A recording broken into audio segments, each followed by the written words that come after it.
Ring around the roses, pocket full of posies.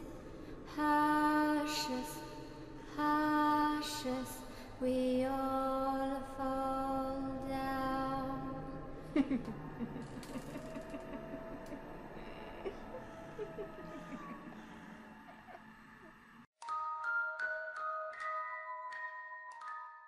Bonjour à tous mes petits monstres. Juste avant que l'histoire ne commence, un rapide petit mot sur celle-ci. Car oui, comme vous l'avez lu dans le titre, il s'agit encore d'une histoire sur Pinocchio. Mais attendez, avant de râler, d'abord une petite explication. À la base, c'était prévu qu'on fasse, moi et Laura, une histoire sur un autre personnage Disney. Je vous dis pas lequel car ça va arriver dans sûrement moins d'un mois. Mais de fil en aiguille, à force de parler de ce qu'on avait déjà fait, on s'était dit tiens, c'est vrai pour Pinocchio, on aurait pu faire ci, on aurait pu faire ça. Et je l'avoue, on avait peut-être regretté un petit peu d'avoir tourné l'histoire originale, celle qu'on a fait il y a 3 mois, de la façon qu'elle se termine. Alors on s'est dit, tiens, pourquoi pas, autant la refaire une nouvelle fois. Mais attention, ça n'a rien à voir avec. Vous pouvez écouter les deux, il n'y a aucun souci là-dessus. D'ailleurs, je vous invite à les découvrir. Elle s'appelle Pinocchio est un monstre. Alors après en avoir discuté durant plusieurs longues heures, on a complètement laissé tomber l'histoire sur l'autre personnage Disney, mais comme je vous l'ai dit, c'est promis, il arrivera dans moins d'un mois. Et on s'est complètement focalisé sur cette nouvelle histoire sur Pinocchio. Et j'imagine que vous connaissez le principe des artistes, quand ils ont une idée dans la tête, ils l'ont pas ailleurs. Donc excusez-moi mes petits monstres pour l'aspect un peu répétitif de la chose, c'est le même personnage mais pas du tout la même histoire. Vous allez autant la kiffer que vous avez kiffé la précédente. Si vous ne l'avez pas encore vue, je vous invite à aller la découvrir, mais ne vous dérangez pas, au pire, vous pourrez cliquer sur le lien de celle-ci à la fin de la vidéo, elle sera proposée parmi les 3 choix. Mais cette fois-ci, c'est promis juré, je lève la main droite et je le dis, je le jure, plus jamais je ne toucherai à Pinocchio. Ça y est, maintenant je lui fous la paix, c'est promis. Mais allez mes petits monstres, sur ces belles promesses, maintenant, place à l'histoire.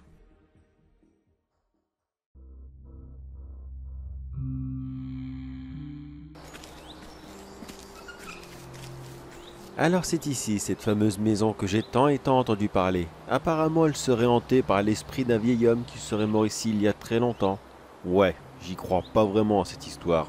Non, sérieusement, c'est pas cliché à mort. Hanté par l'esprit d'un vieil homme qui a vécu ici. Attention, ah grou, le fantôme, il va vous manger. Ah là là. Non, sérieusement, vraiment, c'est...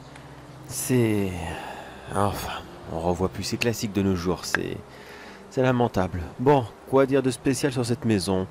Eh bien, vue de l'extérieur, elle n'a rien de bien spécial. C'est une petite masure qui date du début du XXe siècle, comme il y en avait beaucoup à l'époque. C'est en Italie, bien sûr, ça je l'ai déjà dit beaucoup plus tôt. Qu'est-ce qu'il y a de spécial? Elle est isolée de la ville. Oui, ça c'est important à dire. Il n'y a pas de voisins à proximité. Elle est toute seule et bien tranquille. C'est peut-être d'ailleurs pour ça qu'elle est restée complètement intacte. Enfin intacte. Façon de parler, bien sûr. Les ravages du temps, on peut rien y faire. Allez, plus qu'à rentrer là-dedans et aller voir qu'est-ce qu'on va y trouver. Si ça se trouve, je vais tomber sur un espèce de boogeyman italien qui va venir et qui va me faire bouh, spaghetti. Non, je suis méchant, je suis désolé. J'arrête avec les clichés, c'est vrai, c'est pas beau. C'est vrai, peut-être qu'il va plutôt me servir une pizza. Pardon, j'ai pas pu m'en empêcher, pardon. Bon allez, je vais rentrer maintenant et je vais fermer ma gueule parce que sinon je vais pas arrêter de dire de la merde. Je toque quand même, on ne sait jamais, un minimum. La politesse après tout, même s'il y a personne à l'intérieur, enfin... Apparemment personne de vivant, la politesse reste universelle. Bonjour, y a-t-il quelqu'un ici? Quelqu'un de vivant? De mort? Non, il n'y a personne. Bon, eh bien, ça ne vous dérange pas si j'entre discrètement à l'intérieur? Et quelqu'un? Vous êtes sûr? Y a pas un squatter? Quelqu'un qui resterait ici car dehors il fait un peu froid? Non, c'est bon? Bon bah ça a l'air d'être bon, ok, y a pas de problème. Bon, je vais commencer à visiter un petit peu le lieu. Par contre, qu'est-ce que c'est? Qu'est-ce que c'est? Pourri et dégueulasse. Je sais que ça fait très longtemps que la maison est laissée comme ça à l'abandon, mais tout de même... En plus ça pue, ça sent le renfermer, c'est une catastrophe. On dirait une espèce de mélange de vieux bois complètement pourri et comment est-ce que ça s'appelle déjà Ah, je sais plus, mais c'est un nom pour ça, mais... Ah, je sais plus. Bon, tant pis, c'est pas grave.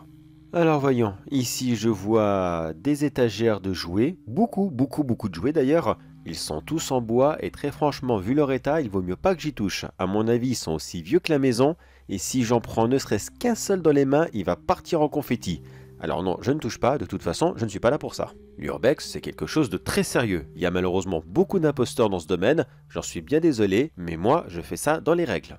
Alors voyons quoi d'autre, sinon il y a un atelier ici. À mon avis, ça devait servir à confectionner tous ces jouets. Et je pense que cet homme devait être un espèce de tailleur de bois ou je ne sais quoi encore. Très certainement d'ailleurs. J'ai pas beaucoup trouvé d'informations sur cette personne.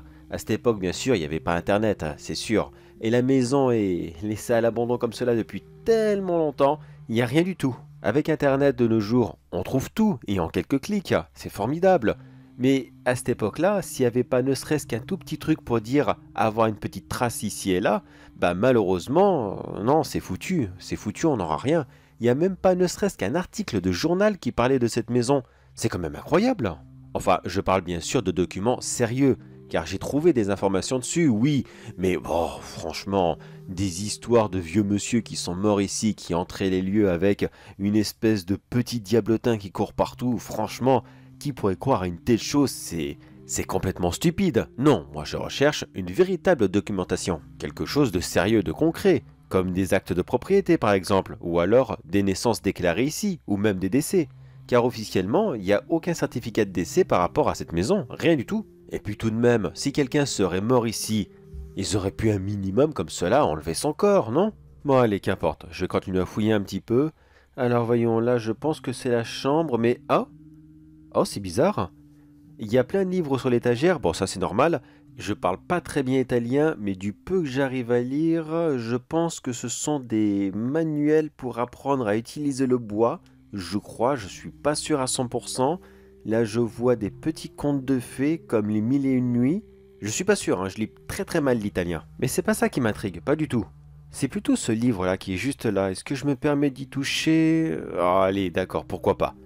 Et oui, c'est bizarre. Il est vieux. Il est très très vieux, d'accord. Il est aussi vieux que les autres, mais il n'est pas recouvert de poussière ou de toile d'araignée comme tous les autres.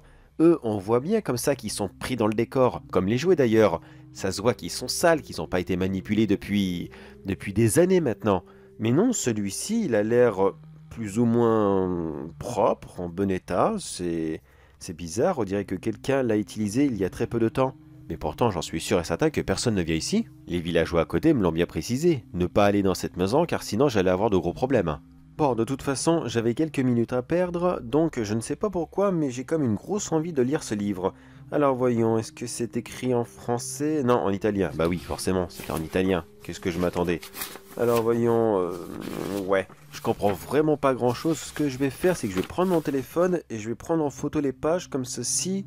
Est-ce qu'il va les reconnaître? Car avec cette écriture en manuscrit, ce n'est pas très pratique, mais c'est bon, il arrive à reconnaître. Bon, il y a quelques mots qui sont un petit peu vieux, il a un petit peu de mal à les reconnaître, mais dans l'ensemble, ça va. Je vais dire que j'ai 95% de la traduction. Bon, et bien, vu que j'ai quelques minutes devant moi, pour tuer le temps, je vais le lire un petit peu, on verra bien. Si ça se trouve, peut-être que j'aurai l'explication de tout ce qui s'est passé ici, l'histoire de la maison et de ce vieil homme. Ça fait des jours et des jours que je reste ici seul chez moi. Malheureusement, mon père ne veut pas se réveiller. J'ai tout fait, j'ai tout essayé, mais il reste dans son sommeil éternel. Pourquoi? Je ne sais pas, je ne le comprends pas. Pourtant, j'essaie de le secouer, j'essaie de lui parler, mais il n'y a rien à faire. Je lui propose à manger, à boire. Moi, je n'en ai pas besoin, mais lui, je sais qu'il doit se nourrir de temps en temps. Il ne le fait jamais et cela me rend très triste. Pourtant, je me rappelle encore de cette soirée, cette merveilleuse soirée que j'ai passée avec mon père. À cette époque, je n'étais qu'un simple pantin en bois. Je n'étais pas vivant. Je n'avais rien, je n'étais qu'un simple jouet parmi tous les autres sur l'étagère. Cela s'est passé il y a si longtemps. Vous savez, on dit que la matière a de la mémoire. Et c'est vrai, c'est complètement vrai car à ce moment-là, je n'étais pas encore un véritable petit garçon. Je ne l'ai jamais été, mais si, je le suis. Je le suis, qu'est-ce que je pourrais être d'autre de toute façon? Je me souviens qu'à ce moment, je n'étais qu'un simple bout de bois. J'ai vu mon père m'utiliser, me tailler, me peindre, me sculpter, et ensuite il m'a posé sur l'étagère. Plein de rêves et d'espoir, il a demandé que je devienne un véritable enfant.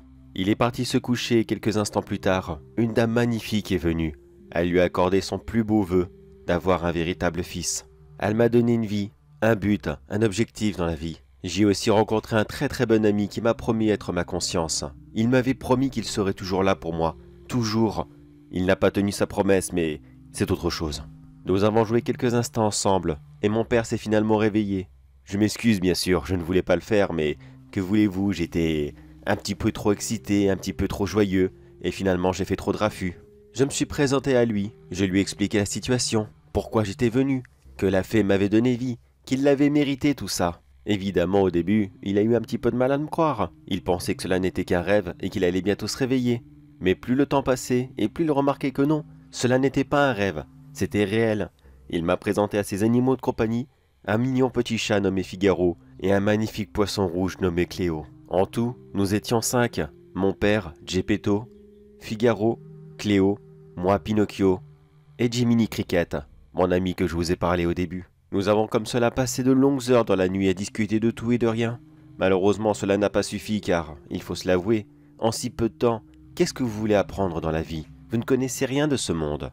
Bien sûr, mon père m'a rassuré et m'a dit que demain j'irai à l'école comme tous les autres enfants. J'apprendrai à lire et écrire et à avoir un travail. Alors tout confiant et heureux, je suis parti au lit avec lui. Nous nous sommes couchés.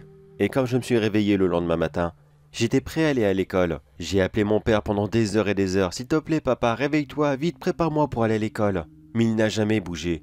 Je l'ai secoué dans tous les sens. Je l'ai appelé, j'ai hurlé son nom. Mais jamais il n'a bougé.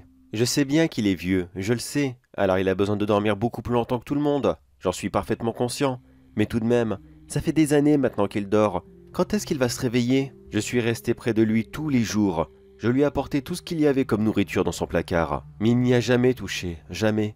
Toutes ses assiettes restaient à pourrir à côté de son lit. J'ai arrêté au bout de quelques mois car malheureusement, il n'y avait plus rien à manger. Moi, par chance, je n'ai pas besoin de manger, donc ça va. Je ne suis pas pénalisé par rapport à ce manque. Mais Figaro, notre chat, lui, il a décidé de partir. Je lui ai donné à manger, oui. J'avais beaucoup de réserves de nourriture pour chat, mais elles aussi n'ont cessé de diminuer jour après jour. Et un bon jour, eh bien, il est simplement parti. Où exactement, je ne sais pas, je n'en ai pas la moindre idée. Je ne sais même pas comment il a fait pour sortir de la maison. La porte n'est pas ouverte, les fenêtres non plus. Peut-être qu'il avait son passage ici et là, je ne sais pas. Mais ça fait des mois que je ne l'ai pas revu et je ne me fais aucune illusion. Je sais très bien qu'il ne reviendra jamais. Il n'y avait plus rien pour lui ici alors. Il a pris son envol. Cléo, notre très cher poisson rouge, a connu un bien triste sort. Elle aussi, elle n'avait plus de nourriture. J'ai essayé de lui donner tout ce qui était comestible. Mais qu'est-ce que vous voulez donner à manger à un poisson rouge? Mais vu qu'elle ne pouvait pas partir, eh bien elle est finalement morte dans son bocal. Là tout de suite, elle est devant moi. Je sais que je devrais me débarrasser de ce corps, c'est vrai. C'est dégoûtant de le regarder se décomposer. Mais que voulez-vous, je peux pas l'acheter, c'est bizarre, mais je suis comme attaché à ce poisson. C'était la dernière chose qui me restait. Oui, il y avait encore mon ami Jiminy Cricket, mais lui non plus n'est pas resté. Pourtant il l'avait promis à la fée bleue qu'il serait toujours là, qu'il serait ma conscience. Mais non, lui aussi il est parti s'endormir un soir et... là, il dort encore. Encore et toujours. Combien de temps ça dort comme ça un criquet? Combien de temps? Enfin bon, là maintenant ça fait 4 mois que je suis tout seul. Pour me passer le temps, j'ai appris à lire et à écrire. Ce n'était pas très difficile. Mon père avait tellement de livres sur son étagère. Beaucoup de livres de bricolage, c'est sûr. Et des contes aussi pour enfants. Les 1001 nuits par exemple. C'est mon livre préféré. Pour l'instant, je ne me fais pas de soucis. Il me reste encore beaucoup de lectures. Alors, ça va, je ne vais pas trop m'ennuyer. Comme l'a dit la fée bleue, je vais rester bien sagement ici comme un vrai petit garçon bien sage. Je serai obéissant et je resterai près de mon père pour le jour où il se réveillera. Je lui ai promis que je serai toujours loyal et obéissant et jamais je ne quitterai la maison sans l'avis de mon père. Jamais. Je sais qu'il n'aurait pas aimé de toute façon que je sorte comme cela tout seul. Alors, je fais ce qu'il aurait aimé. Je reste là et je prends soin de lui. Tiens, j'ai une petite idée. Je vais essayer de me mettre au dessin. Mon père a dessiné plusieurs jouets avant de les fabriquer. Je vais essayer de faire exactement comme lui. Qui sait, peut-être que moi aussi plus tard je serai un grand constructeur de jouets. Dès la page suivante, je vais dessiner un château. Je vais essayer de le sculpter directement après. Je suis sûr qu'il sera magnifique. D'accord, bon bah je vois que ce très cher Pinocchio avait quelques petits problèmes. Je crois qu'il n'a pas remarqué que son père n'était pas endormi, mais qu'il était parti. En même temps, c'est vrai que s'il n'a pas eu beaucoup d'instructions, pas beaucoup de savoir de la vie de tous les jours, comment reconnaître quelqu'un qui est parti plutôt qu'il dort? Mais un pantin de bois? Non, je crois que c'est plutôt l'histoire d'un enfant qui s'est inventé une vie, c'est pas possible. Ça n'existe pas comme ça les fées qui qui descendent du ciel pour donner vie à des objets en bois sous prétexte que cette personne l'a mérité. Franchement, il y en aurait partout. On dirait un remake du film Ted. C'est vraiment un petit peu con. Bon, admettons, c'était sympathique, certes, mais un petit peu con quand même. Et tiens, voyons, wow, qu'est-ce qu'il est beau son château. Ah oui, en effet, je vois le dessin là, il est superbe. Et j'y pense, c'est ce qu'il l'a sculpté... Là, il est là, sur l'étagère. Ah ouais, ah oui, en effet. Ben, ce petit gamin, si c'est lui qui l'a fait, je sais pas quel âge il avait, mais alors, il a vraiment un très très grand talent. Bon, malheureusement, le temps l'a vieilli, ça c'est sûr et certain, mais il reste très très très beau. Et là, je sais pas pourquoi, mais je suis un petit peu curieux quand même. Est-ce que cet enfant a sculpté autre chose qu'il y a ici? Je vais voir. Bon, je sais bien que depuis le temps, à mon avis, cet enfant est probablement mort de vieillesse. Mais voyons, qu'est-ce qu'il a écrit d'autre? Aujourd'hui, j'ai reçu de la visite. C'était la première fois que je voyais quelqu'un d'autre à part mon père. Cette personne était, je l'avoue, un petit peu bizarre. Il avait une tenue un petit peu étrange, vêtu tout de noir. Il est rentré non pas par la porte de la maison, mais plutôt par la fenêtre. Cela m'a immédiatement intrigué, car personne ne rentre par une fenêtre, sauf les voleurs dans les livres pour enfants que je lis. Mais tout de même, ce n'était pas un voleur, quand même pas. Qui viendrait voler mon pauvre père? Lui qui n'a pratiquement aucun objet de valeur. Certes, il n'avait pas d'objet de valeur, mais il était riche de cœur. Il avait moi, ses animaux, et son petit bonheur, et c'était largement suffisant. Mais qui était donc cette personne alors? J'ai énormément hésité à aller le voir. Mais finalement, quand je l'ai vu mettre certains objets de mon père dans son sac, là j'ai compris qu'il n'était pas là pour de bonnes intentions. Je n'avais pas l'intention de lui crier dessus. Je sais ô combien certains voleurs sont malheureusement obligés de faire cela. Ils ne le font pas de gaieté de cœur. Mais j'avoue que tout a été si rapide. J'ai d'abord essayé de réveiller mon père, une fois de plus. Je suis allé le voir et je l'ai secoué en lui disant « Papa, papa, réveille-toi, il y a quelqu'un dans la maison, quelqu'un vole tes affaires !» Mais encore une fois, il n'a pas bougé. Alors je suis parti demander conseil à Jiminy Cricket, mais lui non plus n'a pas bougé. Décidément, qu'est-ce qu'ils peuvent dormir ces deux-là? C'est impressionnant. Alors au final, j'ai décidé d'y aller moi-même. Je l'ai d'abord salué de loin. L'homme a regardé rapidement autour de lui, pensant qu'il n'était plus seul dans la maison. J'ai dû lui faire peur, car il n'a cessé de regarder partout en hurlant « Qui est là? Qui êtes-vous? Montrez-vous » Je suis donc sorti de ma cachette et j'ai couru dans sa direction. Je lui ai hurlé « S'il vous plaît, aidez-moi. Mon père ne se réveille pas, j'ai besoin de vous. » Honnêtement, je ne pensais vraiment pas qu'il allait m'aider. Non, sûrement pas, c'était un cambrioleur. Il n'était pas là pour ça. Mais si au moins j'arrivais à lui faire changer d'avis, c'était déjà une bonne victoire pour moi. En me voyant, l'homme a paniqué et a lâché son sac. Il a couru en direction de la porte et a essayé de la déverrouiller, celle-ci étant coincée depuis plusieurs mois maintenant. Il n'a d'abord pas réussi à le faire. Je suis arrivé presque à sa hauteur, mais une fois que j'étais presque en contact avec lui, il s'est retourné et dans un élan de désespoir, il m'a mis un énorme coup de pied dans la figure. J'ai volé à travers la pièce et j'ai atterri sur les étagères de mon père. J'étais très heureux d'être en bois à ce moment-là, car non, je n'ai rien senti, mais j'imagine que ça aurait fait très mal. L'homme a finalement réussi à ouvrir la porte, et avant que je n'aie le temps de me relever pour retourner le voir, il était déjà parti. Cela s'est produit il y a quelques heures maintenant. Est-ce que je lui ai vraiment fait peur, ou alors est-ce qu'il est parti chercher de l'aide? Est-ce qu'il est parti chercher quelqu'un qui pourrait sauver mon père? Je ne sais pas. Je ne sais pas, mais dans le doute, je vais rester ici, je vais attendre. Peut-être qu'il reviendra un jour, ou alors peut-être que mon père, quand il se réveillera, me dira que j'avais bien fait, que j'ai fait partir une très mauvaise personne, et qu'il ne nous aura apporté que du malheur. Je n'en ai vraiment aucune idée. En attendant, je reste à ma routine, en espérant que mon père se réveille. Je prie tous les soirs sans exception à la fée bleue pour que mon père se réveille un jour, mais elle ne me répond plus. Je ne l'ai plus vue depuis ce soir, depuis le soir où elle m'a donné la vie. Pourquoi est-ce qu'elle ne vient plus? Pourquoi est-ce qu'elle m'a abandonné? Bon, tant pis, ce sont des questions sans réponse. Maintenant, je vais m'atteler à un nouveau dessin. Mon château était une véritable réussite. J'ai tellement hâte que mon père le voie, tellement hâte.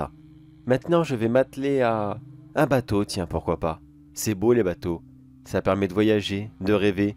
J'aimerais tellement voyager moi aussi. Peut-être un jour, qui sait, je ne perds pas espoir. Peut-être que ça arrivera, moi et mon père, voguant sur les océans, découvrant le monde. Ça serait magnifique, vraiment, vraiment magnifique. En effet mon grand, ça aurait pu être magnifique, mais tu vois malheureusement, tout le monde n'a pas les moyens de voyager, pas du tout même. Et voyons, son bateau il est là, est-ce qu'il est sur l'étagère? Non, non il n'est pas là. Peut-être qu'il a pourri avec le temps, ou alors qu'il n'avait pas réussi à le terminer, je sais pas, mais il n'est pas parmi tous ces beaux jouets. Eh bien, c'en est presque triste, dis donc, par rapport à son histoire. Je sais pas du tout quoi en penser. Est-ce que c'est réel? Est-ce qu'il y a réellement quelqu'un qui est venu comme ça chez lui? C'est chaud quand même. On dirait une espèce de journal intime d'un enfant qui est très perturbé ou je sais pas quoi, quelqu'un qui est très solitaire. Mais une petite question, si son père était effectivement mort, c'est qui lui a donné à manger à cet enfant? S'il a mangé la nourriture qu'il y avait dans les placards, car oui, à cette époque-là, il n'y avait pas de frigo, mais où est-ce qu'il l'a trouvé la bouffe alors? Oh, c'est bizarre là. Vraiment, c'est bizarre. Non, c'est pas important en bois, mais non, bien sûr que non. Ça n'existe pas, voyons. Vous imaginez comme ça, une petite marionnette de bois comme ça qui bougerait, puis quoi encore? On dirait Chappie, Charlie, JP, je sais plus comment il s'appelle, celui de chair de poule. On ne plus que ça, tiens. Ça se trouve, il va devenir psychopathe, qui sait?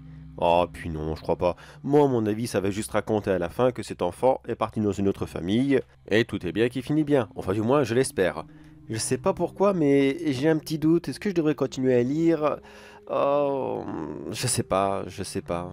Bon, allez, on verra bien. J'espère que ça se finit pas trop mal parce que ça serait un peu crève-cœur. Déjà que j'ai traversé quasiment toute la France et une partie de l'Italie exprès pour venir ici. Déjà que ça m'a coûté très très cher niveau de transport. Alors si en plus je tombe sur une baraque comme ça qui est complètement pourrite et une histoire qui ferait pleurer tous les enfants, c'est pas top, hein. Vraiment, vraiment pas top comme résultat. En même temps, je m'attendais à pas grand chose. Je sais bien qu'il n'y avait pas de fantôme ici, c'est vrai. Mais tout de même, j'espérais un minimum. Je sais pas, moi. Je sais pas, un quelque chose, quoi. Quelque chose qui se. Enfin bref, voilà. Je sais pas. Je sais pas à quoi je m'attendais. Mais je l'attendais quand même. Allez, on continue. Ça fait maintenant 6 mois que mon père dort. C'est triste, car maintenant il n'a plus aucun cheveu. Plus rien, ils sont tous tombés. Et pourtant, qu'est-ce que ça ne lui va pas? C'est vraiment, vraiment pas beau. Qu'est-ce que je pourrais faire? Essayer de lui recoller? Oui, j'ai déjà essayé, mais ça ne tient malheureusement pas. Pourtant, j'ai tout essayé. J'ai essayé avec ses propres cheveux, que j'ai recollé avec tout ce qui était un petit peu collant dans la maison, comme le miel par exemple qu'il avait mis dans le placard, mais ça ne fonctionne vraiment, vraiment pas. Alors, j'ai essayé quelque chose, bon, j'en suis pas vraiment fier, mais au moins j'aurais essayé. Il y a un animal qui est rentré dans la maison, un espèce de chat ou je ne sais pas trop ce que c'était. Je n'ai jamais rien vu sur lui, alors je suis désolé, je ne sais vraiment, vraiment pas ce que c'est. Je lui ai arraché ses poils. Ses poils étaient relativement longs, et après je les ai collés sur la tête de mon père. J'espérais que ça tienne un minimum, en me disant que peut-être quelque chose de vivant pourrait prendre la place. Mais non, ça n'a pas suffi. Ça a fonctionné pendant quelques jours, mais non, non, ça ne va vraiment pas. Alors, j'essaye de rebricoler, j'essaye de faire de mon mieux. Pour l'instant, mon père porte un chapeau et on verra bien. Ah et oui, il y a quelqu'un qui est venu encore ce matin. Cette personne se présentait comme le facteur du village. Je pense que mon père devait le connaître. Il est d'abord rentré prudemment dans la maison. Il l'a appelé par son prénom et lui demandant s'il était là. Il a tourné un petit peu en rond dans celle-ci, et lorsqu'il a ouvert la porte de la chambre de mon père, il s'est mis à hurler, et à hurler extrêmement fort. Il a aussi beaucoup pleuré et beaucoup vomi. Vraiment, ce n'était pas très agréable à voir. J'avais très peur qu'il le réveille. Oui, je voudrais que mon père se réveille, mais pas dans ces conditions. Je veux que mon père se réveille de par lui-même après avoir très bien dormi, pas parce qu'il a été dérangé par quelqu'un. Il faut faire du silence quand quelqu'un dort. C'est un minimum de savoir-vivre tout de même. Même moi qui suis très jeune et qui n'ai reçu aucune éducation à part mes livres, je sais qu'on ne dérange pas quelqu'un qui dort. Alors je suis sorti de ma cachette et je lui ai dit « S'il vous plaît, monsieur, pourriez-vous faire moins de bruit? Mon père dort, il ne faut pas le déranger. » Mais une fois de plus, cette personne, en me voyant, s'est mis à hurler et a fui le plus rapidement possible. J'ai bien cru qu'il allait se faire du mal en trébuchant dans n'importe quel objet, mais il a finalement réussi à sortir, et depuis je ne l'ai pas revu. Il a crié quelques obscénités en même temps, des choses du genre diablerie, démon ou des trucs comme ça. Je ne sais pas trop ce que c'est, je n'ai aucun livre qui parle de ça. Est-ce que ce sont des insultes? Est-ce que ce sont des compliments?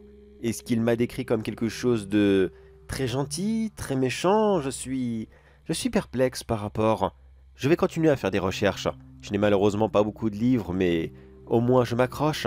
C'est le seul divertissement que je possède. Si j'arrête de les lire, qu'est-ce que je pourrais faire d'autre? Je vais tout de même essayer de bricoler d'autres objets en bois. Je m'ennuie tellement tout seul. Peut-être qu'un petit frère ou une petite sœur me tiendrait compagnie, qui sait. Je vais essayer, on verra bien. Plus cette histoire avance et moins je sais quoi en penser. Apparemment, il y a vraiment quelque chose de perturbant dans cette maison. S'il devait y avoir un espèce de croque-mitaine, esprit frappeur ou autre, eh bien je pense que ça s'est passé il y a très longtemps dans le passé et que là maintenant cette maison n'est plus du tout hantée, plus du tout. Mais j'y pense, qui c'est qui a écrit ce petit carnet? Voyons voir, est-ce qu'il y a un nom? Enfin oui, il y a ce nom qui revient de temps en temps, Pinocchio apparemment. Je sais pas qui c'est ce Pinocchio, jamais entendu parler. Mais est-ce qu'il y a une date aussi là-dessus? Voyons... tac tac tac, non. Non, il n'y a rien du tout. Ouais, ça ne m'arrange vraiment, mais vraiment pas. Impossible de savoir qui l'a écrit, à part ce fameux Pinocchio, mais ça peut être un pseudo tout simplement. Et si j'ai pas de date, impossible de faire la moindre recherche. Bon, ben je vais continuer à suivre les aventures apparemment de ce pantin de bois entre guillemets, car non, je suis désolé, j'y crois toujours pas. Si ça se trouve, c'est peut-être un canular, c'est peut-être quelqu'un qui est venu il y a quelque temps de cela et qui l'a posé ici en espérant que quelqu'un d'autre le trouve un jour, qu'il le lise et qu'il se dise ouais super, je vais lui faire peur, il va croire que la maison est hantée, enfin des trucs comme ça quoi. Mais à mon avis non, il y a rien du tout, c'est juste les délires d'un pauvre type qui devait s'emmerder, qui s'est dit tiens, je vais faire chier mon monde et qu'il l'a posé ici, rien de plus. Mais voyons voir, on ne sait jamais, admettons que j'y crois, on va bien voir comment ça continue les histoires de ce fameux Pinocchio. Allez, voyons voir ça. Qu'est-ce qu'il va faire ce petit pantin de bois? Il va se lancer dans la production de termites? Cela fait maintenant 8 mois que mon père s'est endormi. Je crois qu'il ne se réveillera plus maintenant. Pourtant, j'essaie vraiment de tout faire pour m'occuper de lui. Je me suis même permis de faire quelque chose que je ne suis pas fier malheureusement car j'ai lu des livres et je sais que ce que j'ai fait n'est vraiment pas bien. Mais c'était mon père, je devais tout faire pour essayer de le sauver, tout. Alors j'ai commis quelque chose de vraiment pas beau et j'en suis vraiment désolé, mais comprenez-le, l'amour d'un fils pour son père, ça passe avant tout. Je sais que tout le monde pardonnera mes actions. Alors pour vous décrire au plus simple, ce matin, d'autres personnes sont venues voir mon père. Apparemment ceci était très remonté. Il parlait très vite.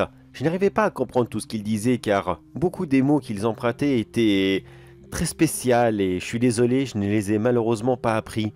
Mais apparemment il semblait très en colère car apparemment mon père leur devait de l'argent, ça c'est bon, je sais ce que c'est, mais il leur devait aussi des services, beaucoup de services, lesquels je ne sais malheureusement pas. Ils ont fouillé la maison et ils ont commencé à casser quelques objets ici et là en espérant pouvoir le faire réagir. L'un d'entre eux est entré dans la chambre, et lorsqu'ils auront retrouvé mon père, ils sont simplement partis. Enfin du moins, la majorité d'entre eux sont partis. Ils l'ont maudit et injurié d'être partis sans avoir payé ses dettes, et qu'il le regrettera dans la mort. Sauf l'un d'entre eux, un petit jeune qui a décidé de rester car apparemment, il n'en avait pas fini avec le cher Geppetto. Il voulait à tout prix récupérer son argent. Alors il a rapidement fouillé dans toutes mes affaires. Il a regardé dans l'atelier, dans la réserve de bois, tout. Puis il est descendu à la cave. Honnêtement, je n'étais jamais descendu à la cave, jamais. J'avais bien trop peur du noir et je ne voulais pas y aller tout seul. Alors dans la plus grande des curiosités, je l'ai suivi, très discrètement aussi. Il a commencé à tout remuer à l'intérieur. La cave était remplie d'objets et de bois en tout genre, certainement une réserve personnelle pour mon père. Et cet homme a commencé à tout casser. Après qu'il ait fouillé tranquillement, il ne cessait d'injurier. « Oui, vieux fou, je suis sûr que tu as caché ton trésor, je suis sûr que tu as de l'argent, tu vas me le rendre, c'est pas le fait que tu sois mort qui va te déresponsabiliser de tes actes. » Et d'autres choses encore que je ne préfère pas écrire ici car c'était vraiment, mais vraiment pas beau. Je me demande comment certaines personnes peuvent avoir un langage aussi répugnant. J'ai essayé de le supporter pendant quelques instants, mais j'avoue que ça a été beaucoup trop dur de voir ce pauvre homme massacrer toutes les affaires de mon père. Alors, je ne sais pas comment j'ai fait, mais je me suis pris un courage que je ne connaissais absolument pas. J'ai attrapé la première branche qui passait à ma portée. Oui, il me fallait quelque chose de pas trop lourd, sinon je ne pouvais pas le porter. Et une simple branche, juste taillée comme il le fallait, pouvait largement suffire pour arrêter cet homme. Je l'ai attrapé, brandi devant moi, et j'ai couru dans sa direction. Il ne m'a pas entendu venir, il était tellement pris dans sa tâche de destruction. Je lui ai planté dans son mollet. L'homme s'est écroulé par terre, en poussant un cri de terreur et de douleur. Il a plusieurs fois essayé de se relever en attrapant divers objets, mais il avait tellement cassé de choses que le peu qu'il arrivait à attraper ne cessait de se briser dans ses mains et le faisait se récrouler par terre. Puis à bout de force, il s'est mis à hurler et à appeler à l'aide. J'avais tellement peur que d'autres arrivent, j'avais tellement peur que des gens, aussi énervés et mal intentionnés que lui, ne retournent chez mon père et qu'ils se mettent à tout casser.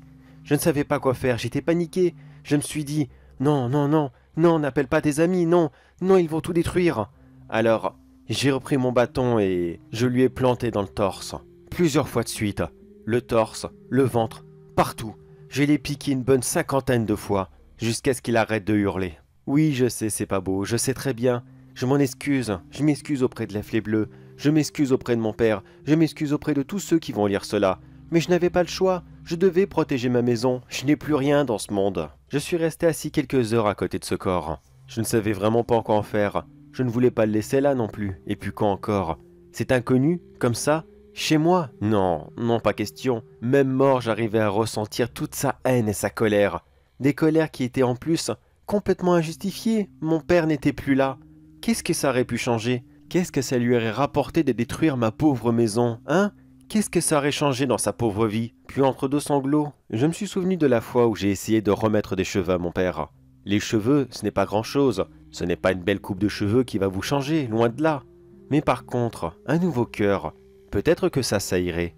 Alors j'ai découpé cette personne, morceau par morceau, et je les ai tous rapportés dans la chambre de mon père. Ça faisait une bonne semaine que je n'y étais pas rentré, mais le physique de mon père avait beaucoup changé. Il était devenu maintenant tout maigre, il n'avait plus de cheveux, comme la dernière fois, et ses yeux étaient devenus tout blancs. Et je pense qu'à l'intérieur ça devait être pareil. Je sais grâce à un livre de physique que le corps humain est constitué de plusieurs organes. Alors, j'ai ouvert mon père. Oui, c'est vrai, ce n'était vraiment pas beau. Mais quand j'ai vu son petit cœur qui ne battait plus, j'ai compris que non, il ne se relancerait plus. Alors j'ai pris le cœur de cet homme et je l'ai mis à la place. En fait, j'ai tout remplacé chez mon père. Les yeux, le cœur, tout. Tout ce qui était transportable et redéplaçable a été mis à neuf. Je ne lui ai laissé que son visage. Je ne voulais pas qu'il ressemble à cet homme qui nous voulait tellement de mal. Puis une fois que mon père était complètement réparé, je me suis mis à reprier la fée bleue. Elle m'avait donné vie à moi qui à la base n'étais que du bois. Elle pouvait redonner vie à cet homme qui avait tellement fait dans la vie. Il avait tellement donné, tellement aidé les autres. Pourquoi ne pouvait-il pas revivre? Tout en écrivant ces lignes, je suis encore devant la fenêtre. J'attends désespérément le retour de la fée. J'espère qu'elle va revenir, je l'espère tellement. Eh ben, soit c'est un super canular vraiment très gore, ou soit je suis dans la pire maison qui peut exister au monde, et je ferais mieux de ne pas rester ici. Mais je sais pas pourquoi, je penserais plus au canular. Alors franchement, je n'ai pas l'intention de partir. Et puis de toute façon, il ne reste que quelques pages après. Autant finir de le lire, non? Ça serait dommage de partir comme ça, alors que je ne connais pas la suite de cette histoire. Mais il y a quelque chose qui me chiffonne. Peut-être que j'aurais dû faire ça depuis le début, mais... Ah, je vais aller voir, tiens, dans la chambre. Je crois qu'elle est juste là. Enfin, de ce que j'ai compris dans l'histoire, normalement elle est censée être là, voyons, et... Oh! Il y a réellement un squelette dans le lit. Oh! Oh! Oh merde! Alors, c'est vrai tout ça? Non. Non! Non, c'est juste le squelette du vieil homme qui est mort, certes, ça c'est vrai. Mais pourquoi la police n'est pas venue le chercher? Pourquoi personne ne l'a déclaré? Mais qu'est-ce que... Bon, je vais m'asseoir et je vais finir de lire l'histoire parce que je sais pas pourquoi d'un coup j'ai comme un énorme doute. Est-ce que tout ça est vrai? Est-ce que ce Pinocchio est réel? Non, non, non, c'est pas possible. Mais non, c'est qu'un canular. Rien d'autre. Bah, je vais lire la fin. Cela fait plus de 2 ans maintenant que des gens viennent de temps en temps pour voir si mon père est encore vivant. Ces gens sont de passage et ils ne connaissent absolument rien à la région. Certains sont des voleurs et ils essayent de me prendre mes affaires. Mais non, jamais ils ne les prendront, jamais. Au contraire même, je continue à prier la fée bleue tous les soirs, mais elle ne vient jamais. Les organes que je prends à ces gens ne restent pas très longtemps eux non plus. Ils se décomposent très très vite, mais heureusement j'ai trouvé un tout nouveau livre, et celui-ci est vraiment génial. Il m'apprend exactement comment découper chaque personne et en prendre le plus petit morceau, ainsi pouvoir mieux les utiliser. Mon père ne reprend peut-être pas vie pour l'instant, mais je l'entretiens parfaitement. Il a toujours son visage, certes, mais ses organes, eux, ça fait très longtemps qu'il ne les a plus. Plus du tout même. Ce ne sont que des bonnes nouvelles. J'arrive à entretenir mon père, je le maintiens en vie, en attendant l'arrivée de la fée, et en plus, je me débarrasse des sales curieux, des maudits voleurs, et autres parasites dans le genre, qui veulent nous voler nos affaires. Même le chat est revenu, ce bon vieux Figaro. Oui, c'est vrai, ce sont les organes que je jette au fur et à mesure qui lui ont donné envie de revenir. Cette espèce de glouton, il dévore tout au fur et à mesure. C'est vrai qu'il m'avait quitté il y a quelques années, mais ce n'est pas grave, je ne lui en veux pas. Il fallait bien qu'il mange, c'est normal. Moi je n'ai pas ce besoin, alors je ne vais pas lui jeter la pierre. Et puis, je ne sais pas pourquoi, mais quelque chose me dit que ce chat devrait rester ici. On ne sait jamais. Peut-être qu'il n'y aurait plus aucun curieux qui déciderait de venir. Il faudra bien que j'utilise des organes pour entretenir mon père, n'est-ce pas? Alors il vaut mieux garder ce chat juste à côté de moi, en cas où. Malheureusement, il y a un petit détail qui ne cesse de me tourmenter.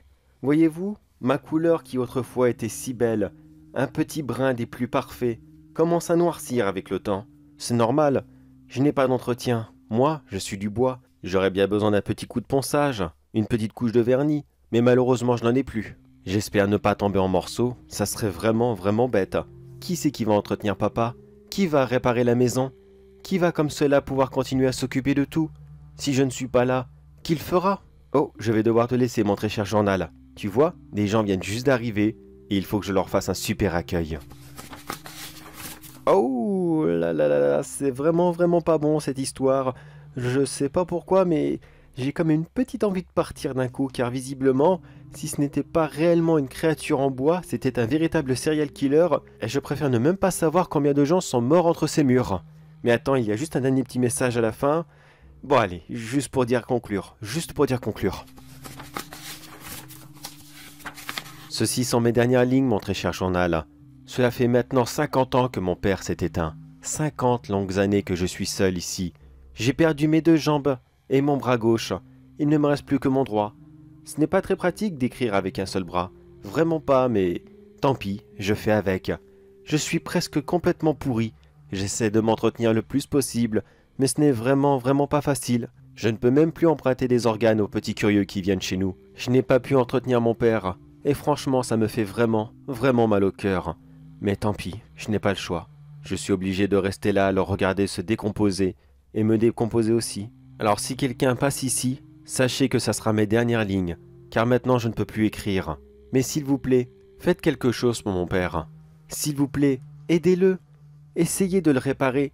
Continuez à prier la fée bleue. Elle viendra un jour, j'en suis sûr. Quand, je ne sais pas, mais je suis sûr qu'elle reviendra, qu'elle lui redonnera la vie. Alors par pitié, aidez mon père. Sauvez-le, réparez-le. Je vous en supplie. Moi, je ne suis rien, je n'ai jamais été rien. Alors ce n'est pas grave si je disparais. Ce n'est vraiment pas grave. Pauvre petit bonhomme. Ça me crève le cœur. Ça me crève littéralement le cœur. Il voulait juste sauver son père, rien de plus. C'est un vrai crève-cœur cette histoire. Un très gros crève-cœur. Même si c'est très gore et très violent, c'est vrai. Mais... Oh, pauvre bonhomme. Bon, qu'est-ce que je fais moi? Est-ce que j'appelle la police? Est-ce que je leur préviens qu'il y a un corps ici? Bon, ça fait des années maintenant. Je pense qu'ils n'en ont rien à faire. Non, je crois que je vais rentrer chez moi et je vais essayer d'oublier tout ça. Ça a été une expérience très enrichissante et très forte en émotions, ça c'est sûr. Je ne pensais vraiment pas tomber sur une telle chose, mais tant pis, au moins j'aurais eu mon lot. Ça c'est sûr, le voyage a été bien amorti. Ça, je crois que je connaîtrai jamais quelque chose d'aussi fort. Allez, plus qu'à rentrer chez moi et... Qu'est-ce que c'est? Y a quelqu'un? Eh oh! Y a quelqu'un ici? Est-ce qu'il y a quelqu'un? J'entends quelque chose qui rampe. Non, c'est pas possible. Non, depuis le temps, il devrait être complètement mort. Pinocchio? Pinocchio, c'est toi? Eh oh! Est-ce que c'est toi? Oh, je le vois, il est dans le couloir. Il rampe vers moi. Il a plus qu'un seul bras et il est dans un état plus que décomposé. Qu'est-ce qu'il a dans la main? Il a un couteau? Non, t'approches pas. Non, je m'en vais. S'il vous plaît, monsieur, j'ai juste besoin de votre cœur pour mon père. S'il vous plaît, donnez-le-moi. J'en ai tellement besoin. C'est vrai que c'est demandé très gentiment, mais désolé, non, tu ne l'auras pas. Au revoir. Bordel, si quelqu'un se mettrait dans cette maison, comme, je sais pas, un SDF ou n'importe qui voudrait juste se reposer 5 minutes, qu'il s'endormirait comme ça dans le salon, eh bien il ne se réveillerait jamais. Cette créature le poignarderait pendant son sommeil et il le démembrerait sur place. Bordel, tant que cette maison va rester debout, je crois que les histoires de meurtre autour, bien, ils sont pas prêts de s'arrêter.